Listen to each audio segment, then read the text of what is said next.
Hello everyone and welcome to today's video. Today I'm looking at the 2028 presidential map, and yes, it's definitely a little bit far away still, but I want to go over an interesting topic for today's video and talking about sort of which candidate will win, which party will win, and why I think the state of Pennsylvania is the most important battleground state in the 2028 presidential election. So I'm going to explain here why. Looking at the 2024 presidential map, Donald Trump won roughly 235 electoral votes that he also won in 2020. Kamala Harris won 226 electoral votes that Joe Biden won in 2020. 77 electoral votes went for Joe Biden in 2020 and then went for Donald Trump in 2024, including the swing states of Wisconsin, Michigan, Pennsylvania, Georgia, Nevada, and Arizona. So I'm going to go through what I think a 2028 electoral map starts out as and talk about why I think Pennsylvania is so important. First things first, I'm going to go from west to east and go through all the states that I view as either safe or near safe for the Democrats. These are going to be the states of Washington, Oregon, California, Hawaii.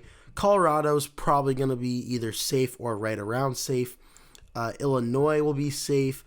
Virginia may fall under 15 points, but I don't think it's going to be anything competitive in 2028 after 4 years of Trump. Maryland will be safe. Delaware will be safe. Washington, D.C. will be safe. Connecticut, Rhode Island, Massachusetts, Vermont, and Maine's 1st Congressional District all should be safe. New York should be right around a safe margin as well. Now, there are going to be a few states also on the Democratic side that aren't going to be over 15 points, maybe like Virginia, but are going to be just below that I think are going to be pretty solid as well. I would put Maine in that category. I'd put New Jersey in that category. I would put New Mexico in that category. I would put Minnesota in that category. New Hampshire is an interesting state because in the right election environment, it was very competitive in 2024, only about a 3-point win for Kamala Harris. But I do think for now, I would still start New Hampshire out in the likely Democratic category just for now. You could argue it should be lean, but I don't think it's in that same category as like Wisconsin or Michigan. So with that said, Democrats, actually, I have one more to do as well. Nebraska's 2nd Congressional District, I think would start out as likely Democratic. So right now for 2028, I think the Democrats start out with about 226 electoral votes. Now I'm going to go through the Republicans and do the same thing. I'm going to give them all the safe states that I think are going to be over 15 points, or at very least are going to be very close to being 15 points. And that's going to go through all of these states here. And we're going to fill all of these in. And we're also going to give the states that I think are likely as well. So I think Alaska goes as well. Alaska is not clicking for some reason. There we go. Alaska will go safe, or will go likely, Florida, Texas, I think will go likely as well. And then Nebraska's 1st District and Maine's 2nd District as well. Those states for sure are all going to be likely. Now also Iowa and Ohio, even though they do have competitive Senate races and governor's elections in 2026, I do still think they should go likely without too much of an issue in 2028. So the 2028 toss-up map, I think, starts out very similar to the 2024 one. Democrats have right around 226 electoral votes. Republicans have around 219. Now, I do think both parties, for instance, Democrats are going to say, well, Ohio or Iowa or maybe Alaska, Texas, or Florida could be put in play. But when everything is said and done, they probably won't win those. Just like Republicans, I'm sure will say in 2028, Minnesota or New Jersey or New Hampshire or New Mexico could be in play. But again, given the track records of those states, they probably won't vote red either way anyway. I think the toss-up map starts at 226 to 219. Now, this is why Pennsylvania is so important. In 2024, Donald Trump won the state of Pennsylvania by 1.7% against Kamala Harris. In 2020, Joe Biden won the state by 1.2% against Donald Trump. In 2016, Trump won it against Hillary Clinton by 0.72%. Pennsylvania has been routinely one of the most close and competitive toss-up states in all of the United States. It's also very important because of all the battleground states, it's the highest in terms of overall electoral votes. It has 19. Michigan has 15, Wisconsin has 10, North Carolina 16, Georgia 16, Arizona 11, and Nevada 6. Now, I'm going to go through a scenario on the electoral map here, and I want you to just see essentially how it all breaks down. Of these states, what are the ones that are most likely to stay red and most likely to flip blue? Because again, remember, for 2024, Donald Trump won every single one of these battleground states. That was a big reason why he won in 2024, was he flipped all these. In 2020, all of them voted blue for Joe Biden, except for North Carolina. So what does this mean for 2028? Well, I think of these states, the ones that's most likely to stay red, despite being competitive, I think would be the state of North Carolina. North Carolina, though, the Senate race in 2026 is looking to be a possible Democratic flip. It has been the most Republican consistent, I would say, of all these states at the presidential level. So we're going to give North Carolina to the Republicans. Also, Arizona, which voted in 2024 for Trump by 5.5%. The Democrats may be able to flip it in 2028. I'm not denying that. But for the sake of argument, we're going to give the Republicans the state of Arizona. Now we're going to do something that the Democrats did in 2020 but lost in 2024. In 2024, Donald Trump won the state of Georgia by 2.2% against Kamala Harris. But Joe Biden was able to flip the state very narrowly in 2020. We're going to say, and a large reason being that, by the way, was the growth in Atlanta and the Fulton County and surrounding areas as well. We're going to hypothetically say that Georgia and the Democrats, whoever the Democrat is, finds a way to win Georgia. That gets the Democrats up to 242. Now we're going to say we're going to look at the Rust Belt as well, Wisconsin, Michigan, Pennsylvania. Let's say hypothetically that the Democrats find a way to win the state of Michigan, which Michigan voted for Trump in 2024 by about 1.4%, but voted for Biden in 2020 by 2.8%. And across the last three elections, before 2024, the last two elections in 2016 and in 2020, Michigan was arguably the bluest of the three Rust Belt states. Before 2024, now maybe Wisconsin might be given the track record of Trump winning there by under 1 point. So we're going to give Michigan to the Democrats. Now we're also going to go and give the state of Wisconsin to the Democrats as well. It voted in 2024 for Trump by 0.86, for Biden in 2020 by 0.63, and in 2016 for Trump by 0.76. So it's going to be very, very close, but just for the sake of argument, we're going to give it to the Democrats, and we'll do it as tilt because that seems to be how it always votes now. Now, for the sake of argument, we're going to give Nevada, a state that the Republicans won for the first time in 2024 after it voted blue for quite a while at the presidential level. It voted for Trump by 3.1% against Kamala Harris. It voted for Biden by 2.4% in 2020. The Democrats can certainly win it, but for the Clark County gains Republicans and Trump made in 2024, let's just say that Republicans win Nevada. This puts the Democrats at 267, Republicans are at 252. It's certainly one of the more unorthodox electoral maps that we've seen, but it could all come down to Pennsylvania and its 19 electoral votes. Because based on the election map of 2024, a few things are true. Number one, the Wisconsin, Michigan, Pennsylvania Rust Belt all voted the same way in 2024, 2020, and 2016. So it's unlikely based on the last few presidential elections. And if you want to go back even farther to before those three states were battlegrounds, they've all voted in unison, really going back a very long time. You'd have to go back to 1988, the last time they didn't vote together in unison.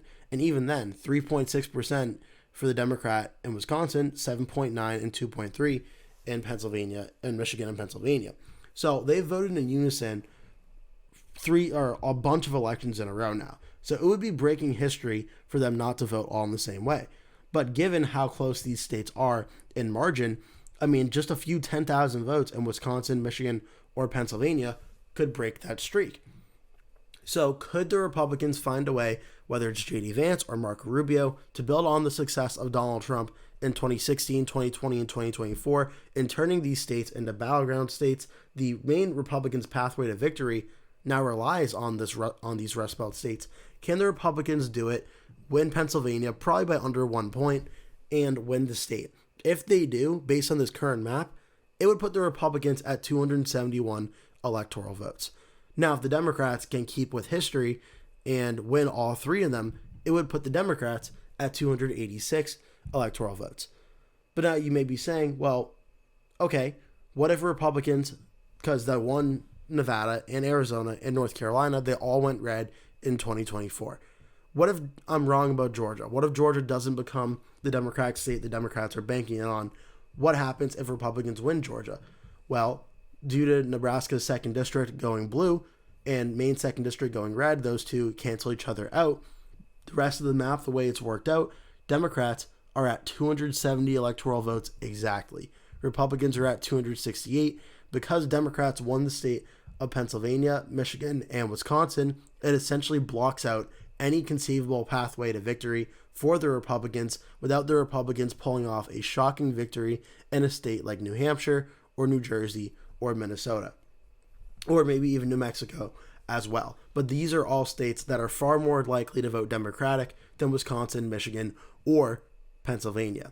But Pennsylvania is very important for this election as well, as not only does it block out the Republicans any pathway of victory, but if the Republicans are able to win Pennsylvania, it pretty much almost guarantees the Republicans are going to win, assuming they can hold on to states that in 2024 voted more Republican than Pennsylvania, like North Carolina and Nevada and Georgia.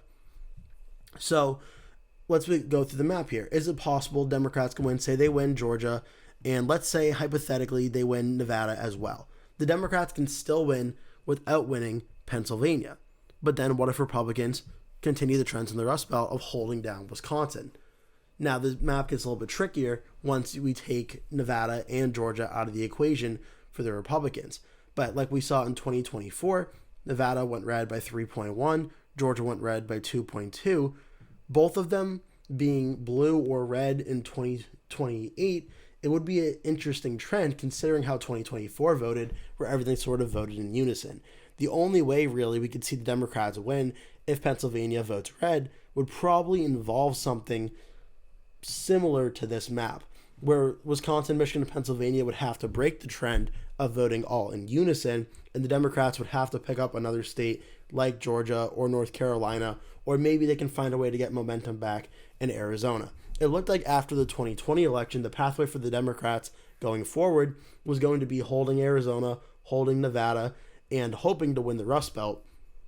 But if for some reason, if the Democrats couldn't hold, say, Wisconsin, they could still win by having Georgia and Michigan in their side. If the Republicans won Georgia and won 1 or 2 of Pennsylvania and Wisconsin, the White House would be theirs. If the Democrats are able to win Wisconsin, but the Republicans still held Pennsylvania, even giving the Democrats Nevada and Arizona, the Republicans would still have 270, Democrats would have 268. So Pennsylvania, don't get me wrong, all the battleground states are very important for 2028, but Pennsylvania plays a very uniquely important role in both the Democrats and Republicans' pathway to victory. It's almost hard to really do a conceivable map of either candidate winning without them carrying the state of Pennsylvania. In Pennsylvania, Georgia, I considered initially putting Georgia in this category as well, because Georgia plays a very interesting role as well. If the Republicans hold Georgia in 2028, it's not impossible for the Democrats to win. They could just win the state of Pennsylvania, sweep the Rust Belt, and then Georgia being red doesn't really matter.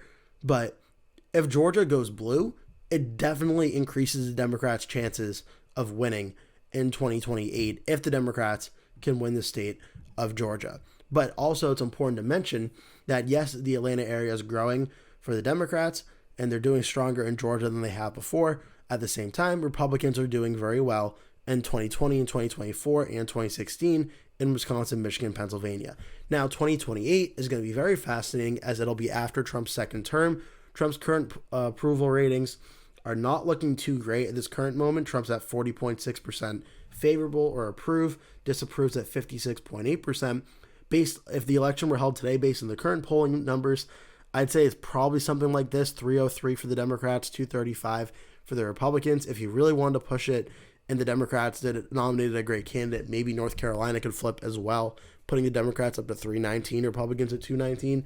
That would sort of be like the Democrats, like almost their best case scenario, because I don't think we see Iowa or Ohio or Florida or Alaska or Texas flip. But the Democrats doing a clean sweep of all the battleground states that Trump won in 2024, that Biden won in 2020 minus North Carolina, would probably like the Democrats' best case scenario. But obviously 2028 is still 2 years away. But make no mistake, when we talk about 2028, because yes, we're in 2026, we have to get through the midterms first, there's going to be a lot of talk as there always is every 4 years, about these battleground states and how important they are. But no matter what map you look at, it's hard to give the winner of the presidential election. It's hard to get them to 270 without including Pennsylvania. And whether the Republicans hold it, and it's crucial for their pathway to holding the White House another 4 years, or whether the Democrats win it and they flip the state of Pennsylvania and try and get back to the White House to succeed Donald Trump and have a Democratic president for 4 years, Pennsylvania is going to play a very important role. And I thought it was something that would be interesting, worth sharing with you. Hopefully you enjoyed this video. Obviously 2028 is still a ways to go, but I hope you enjoyed it. Make sure to like and subscribe. If you did, leave a comment below. Tell me what you think about this video and maybe any other 2028 related videos you'd like to see me start doing. For now, that is it. Thank you so much for watching. I hope to see you in a future video.